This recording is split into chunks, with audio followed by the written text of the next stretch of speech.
everybody. Welcome back to Bomber Banter. I hope you're all doing well on this very rainy, cold Sunday morning. The bye week is almost officially over for us, almost back into it as of tomorrow for our game against the Gold Coast next weekend. I'm here today to chat through what in the hell is going on with our injuries and particular players after a recent update yesterday from our post-bye training block. I'm told it was, I would say, a low to medium type intensity training day yesterday. Obviously, having been the first one after the players' break, they didn't want to, you kind of try and ease into it. And so that becomes increasingly concerning after a low to medium load that we, 3 players, not 1, not 2, but 3 players had a reoccurrence of their soft tissue injuries. So obviously I've seen a lot of passionate, emotional responses in regards to this news, a lot of theories. Today I just want to chat through with you some of the facts, some of the logical explanations, and then basically help you come to an opinion on what you think is the issue, what you think we need to do with these players, and also I'll give you, as usual, my opinion on what I think is going on, because no one really knows, but I have now come to a conclusion of what I think. And, of course, as usual, please leave any of your thoughts and opinions below in the comment section. I am absolutely loving seeing everybody's theories. Some a little over-emotional, but that's okay. That's the game that we're in, and we're all allowed to have that opinion. So I'm going to present to you the facts, including everything about the contracts and these players' history and everything like that. And then, basically with all of that, you can make your educated opinion on what you think's going on. So I guess starting with the biggest risk factor of a soft tissue injury is a previous soft tissue injury. So having one predisposes you to reoccurring or having more, basically. The soft tissue is basically the muscle, ligaments, and tendons kind of surrounding our organs and internal structures. So, if you will, the defensive barrier, basically.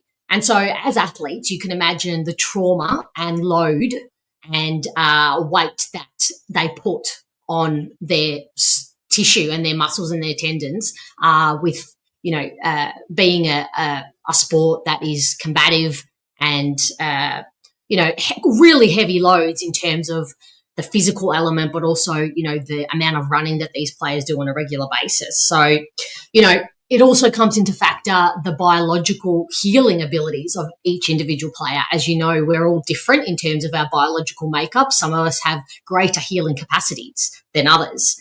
What does concern me in terms of the reoccurrence of the soft tissue injuries is the buildup of scar tissue. After every soft tissue injury you have, you kind of accumulate scar tissue where the body has had the injury and then healed. And the more accumulation you have of scar tissues, the shorter the muscle gets, the weaker the muscle gets, and it makes you even more predisposed to soft tissue injuries because the other parts of your body try and compensate for where that specific muscle or tendon is failing, basically.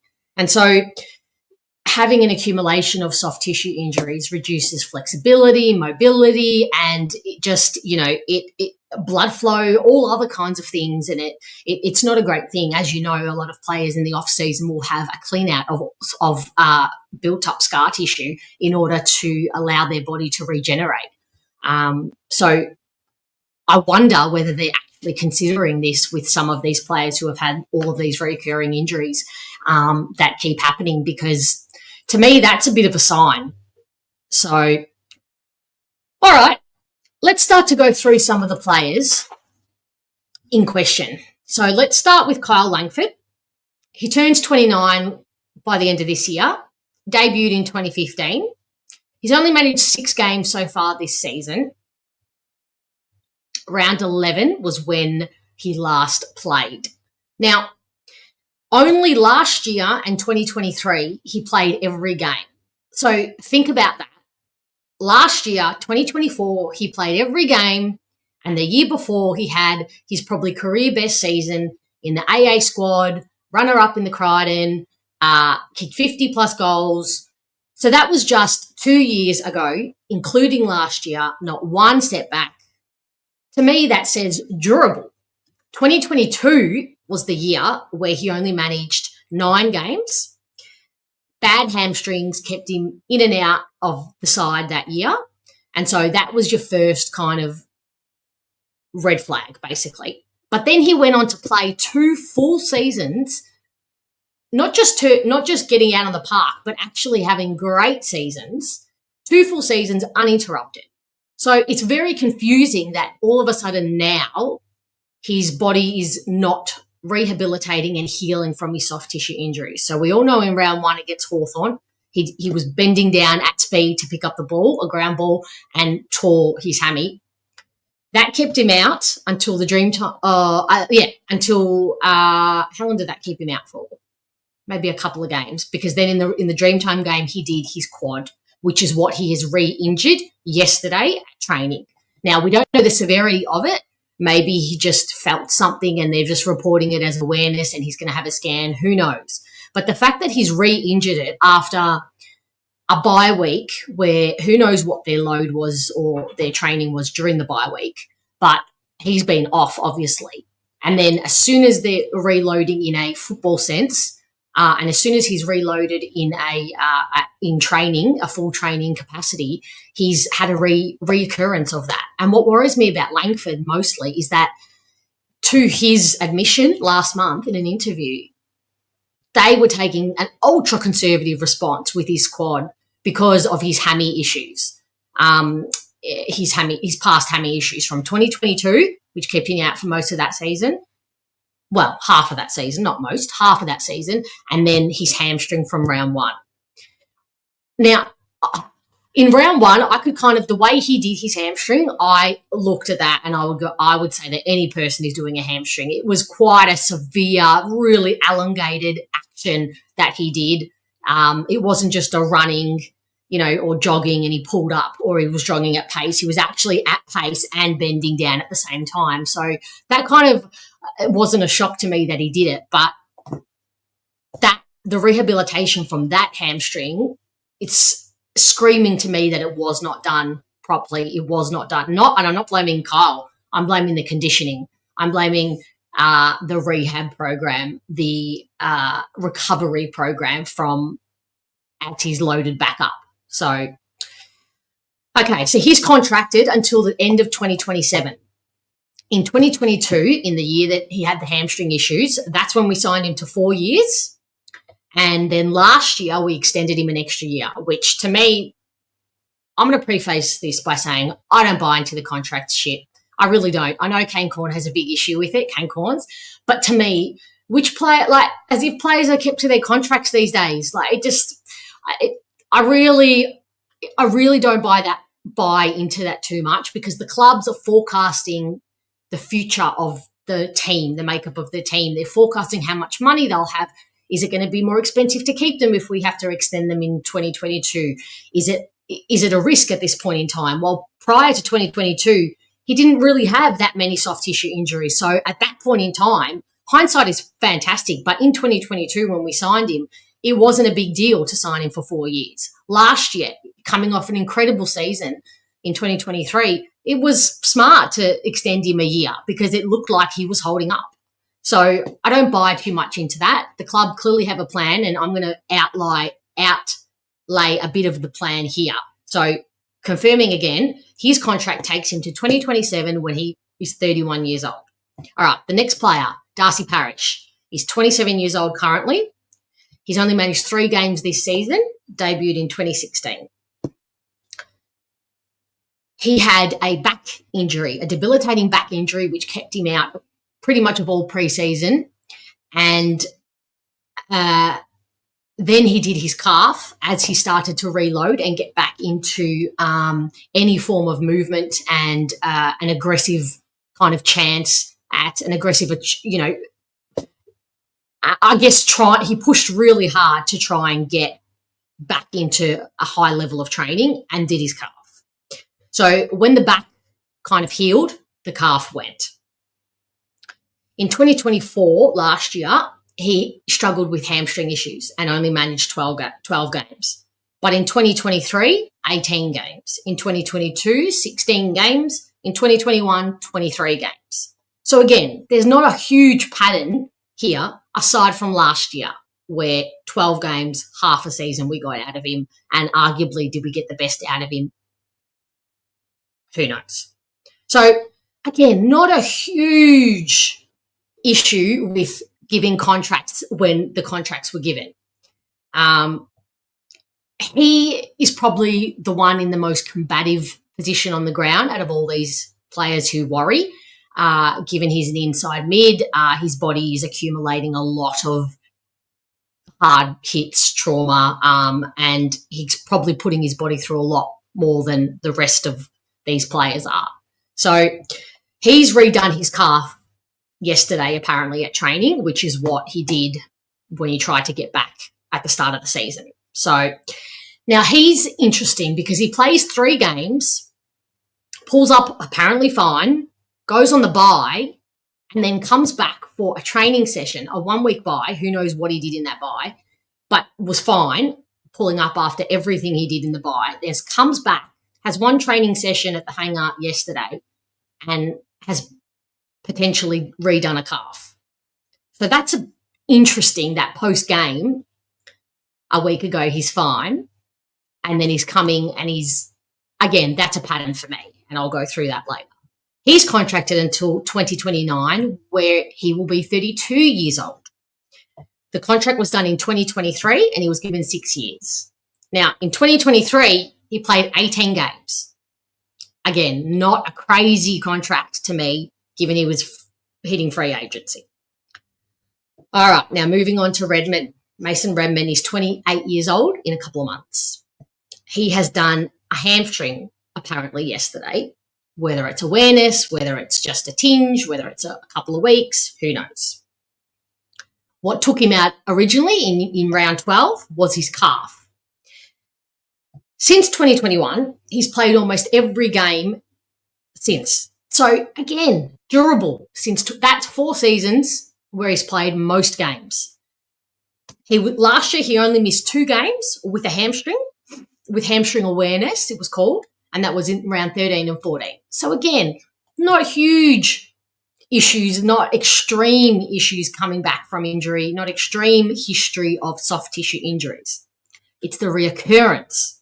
That's the issue again. He's contracted until the end of 2028, where he turns 31. And that was signed, and that contract was done in 2023, where he played every game, most games. And again, hitting free agency, the contract did not look crazy at that time, given the market, given where Essendon has planned for this older group of players to hit at that 2028, 2029 mark. The next player is the one I'm personally most concerned about because I believe he's the most important, and that is Jordan Ridley. He's 27 years old, barely missed a game in 2021, 2022, and 2023. So again, durable for that period of games. In 2024, last year, he only played 9 games, struggling with quad and hip flexor issues for the majority of the year. And then in 2025, in the preseason, he struggled with hamstring issues this year. And what took him out in round 8? Hamstring issues. He, by all reports, touch wood, touch all the wood around you when you're watching this, pulled up fine from yesterday. There's no word to suggest otherwise in regards to him. But I've added him in this list because he's probably another one who has recurring soft tissue injuries. So he's contracted until 2029, again, where he will be 31. So all 4 of the players I've just gone through, their contracts take them to 31, 32 years old. That's a clear tactic, a clear plan, a clear vision from the club for this more experienced group to hit that point in time together. And basically, I'm sure they intended to be contending by then, to be quite honest with you. And all those players kind of hoping to have hit their peak in that section of years. So I can see the reasoning behind the contracts. They make complete sense. What doesn't make sense is the recurrence of these injuries, and we'll get more into that. But the contracts make sense to me personally. If you want to argue one of their contracts, it would be his, because was there a need to sign him for an extra 3 years last year, especially given he only played the 9 games and was struggling all year with the quad and the hip? Probably not. But again, extending him those 3 years brought him to that 31-year-old age bracket. So I guess that's explaining that away, potentially. I'm going to go through 2 more players only because they're on the injury list. Well, one is and one maybe not, and because there's questions surrounding them. So the first one is Reid, who's obviously 23. He's the injury that should make sense to all of us. His body is very clearly compensating for the trauma that it's been under, and it has been through the ringer. He has suffered 2 lower back stress fractures, 3 left hamstring strains, a ruptured pec, glandular fever, and a bone stress in his foot.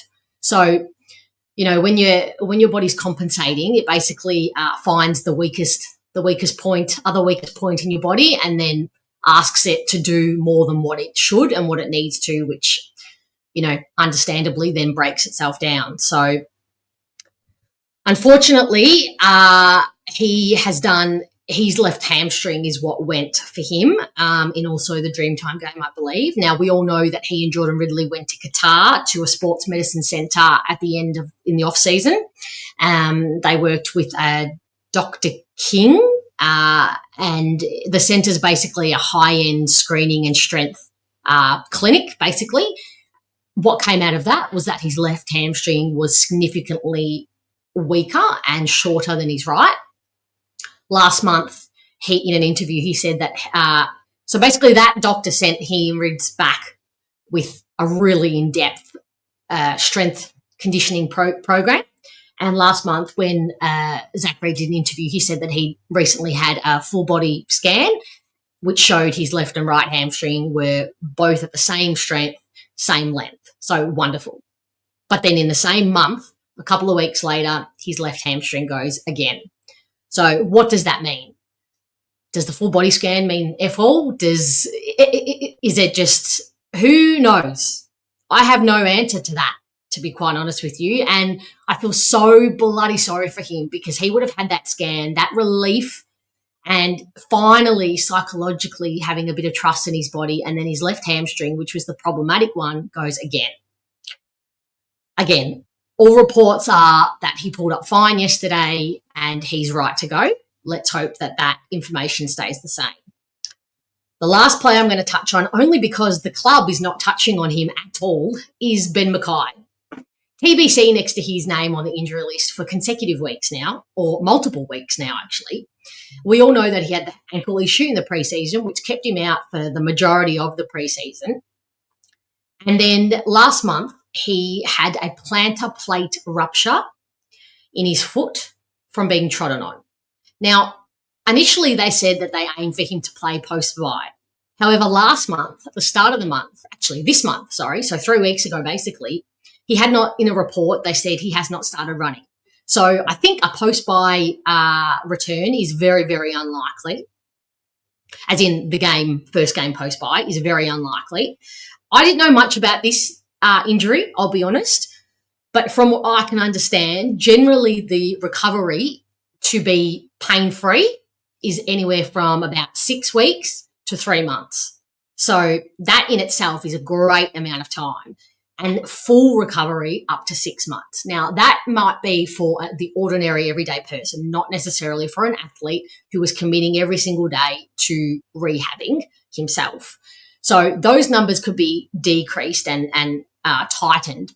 But given that there's literally no update on him and his timeline from the club, that tells me that he's falling into these, well-known brackets of recovery. And if that's true, that's taking him to the end of the season, if not the rest of the season, as a potential to not return. So I'm not concerned about him. There should be no concern about him with his injury. He should be able to, if it does cancel out the rest of his season, he should be able to get, I don't know if surgery is an option, but he should be able to get a really, really incredibly good healing process done in the off season and come back rehab from that really well.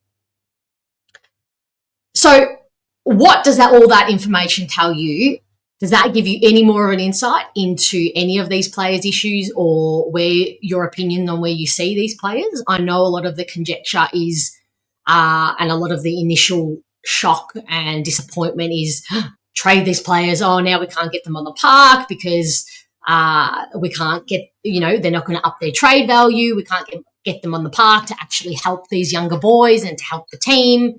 Well, I think all of that is relevant and all should be taken into consideration. But I think it shouldn't be forgotten how when all four of those players, Redman, Parish, Langford, Ridley, are at their best, they are incredible assets to our team and are a big part of our team functioning well and winning games. So I am not in the camp to trade any of them personally. I think the priority should be 100% getting them right. I wouldn't want to put any of them up for trade. The only one I would maybe consider, if you told me I had to pick one, would be Kyle Langford, just purely because of what we've traded for so far, what we've drafted, what we've got sitting in the wings. Can we cover him? A lot of other factors. But he would be the one I would consider if you made me pick, basically.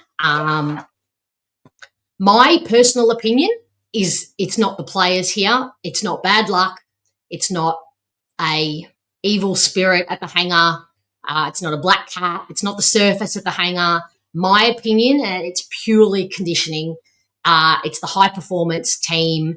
It's, you're probably sitting there thinking, Fiona, but this is an elite sporting organisation in an elite national competition. Surely their practices and, their conditioning team are at peak high levels. They know 100% more than what you do.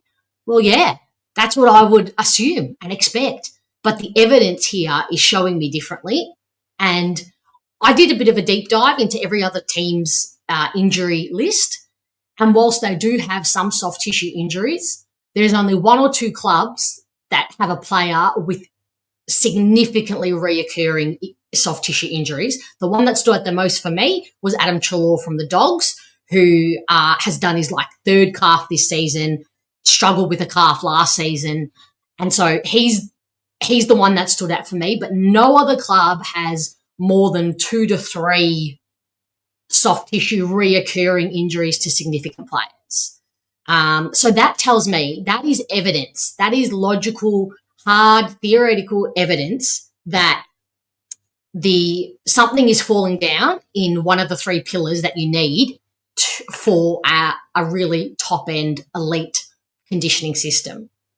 To have a comprehensive approach to your conditioning, especially for athletes, you need to be so on sync with the physical, the biomechanical, and the psychological, because they all have a direct link to how an athlete and how our bodies are going to perform. And that's even just you and I, basically.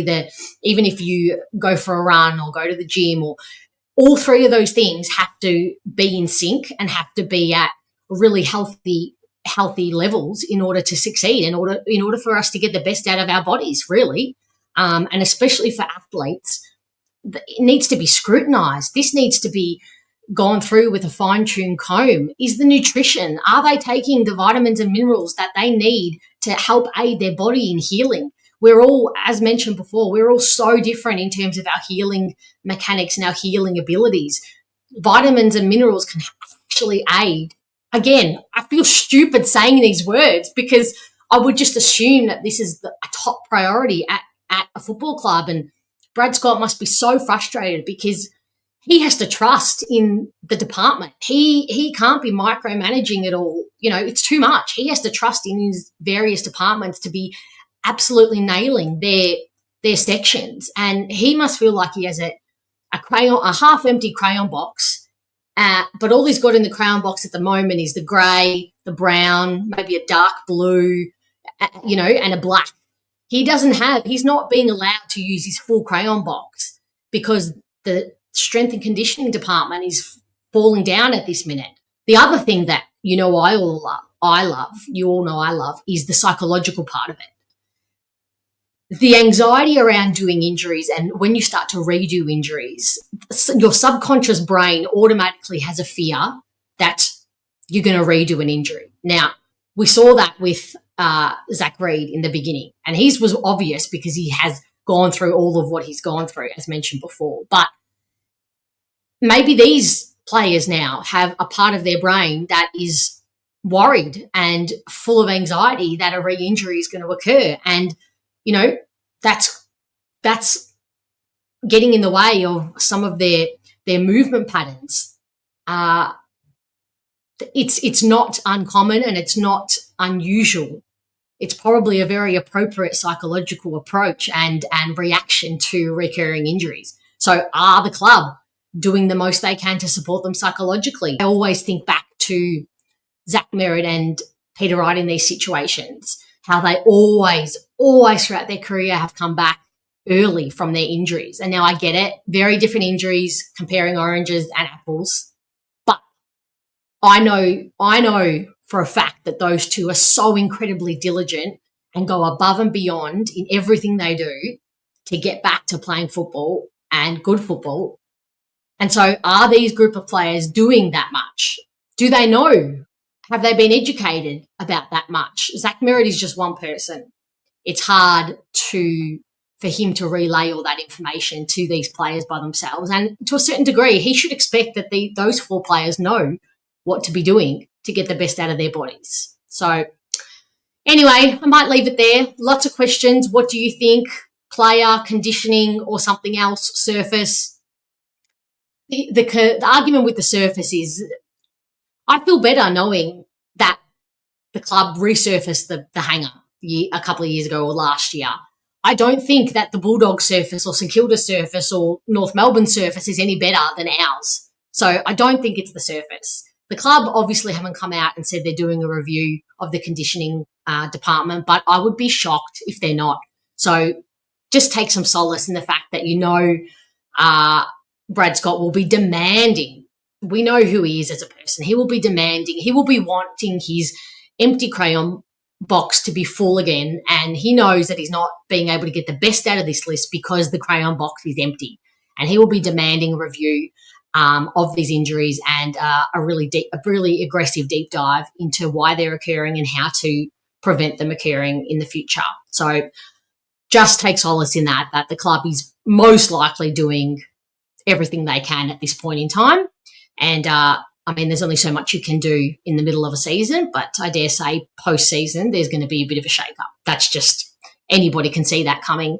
I don't know why the club wouldn't come out and say it. I mean, as supporters, I would feel better knowing that they're being proactive and taking the initiative to pull apart the department.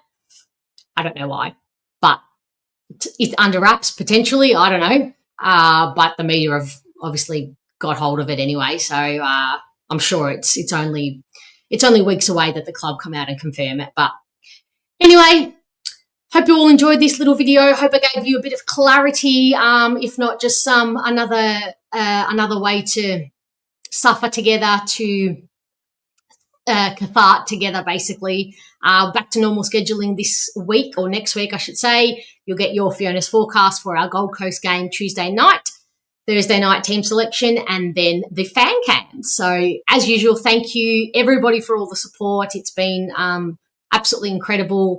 I'm loving this journey so far, and feel honoured to have the opportunity to have you all on board with me. So if you haven't, please hit like on this video, subscribe if you haven't, and of course share it. I will see you later this week. Take care.